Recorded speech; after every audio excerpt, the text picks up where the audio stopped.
I guess maybe I should have started these videos earlier, but anyways, I forgot to record them. jeep.yj,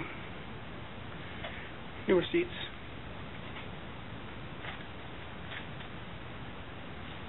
Custom rims. Pretty fancy. So, anyways, taking it all apart, rebuild the motor, change the transmission, change the transfer case. So, that's all apart.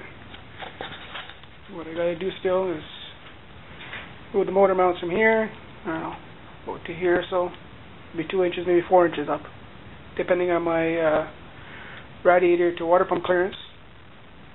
And I'm gonna add some spacers on top of the motor mounts, taking maybe 3 inches, 4 inches, just to raise the motor up a little higher, so the header is clear from underneath the frame and don't hit the rocks and get hooked on everything. And AM shifter to go in. My rebuilt TH400 shift kit. 205 10 line, which I'm taking apart to change it to a 32 spline, I think it is, so that I could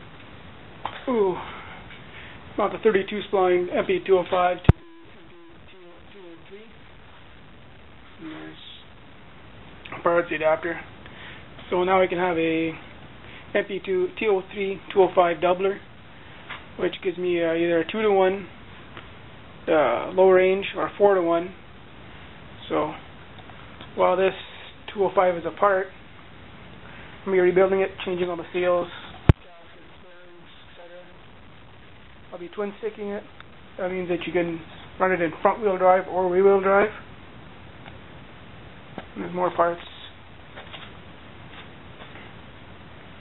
There's big huge bumpers on it. The bumpers are made from natural gas line from a building.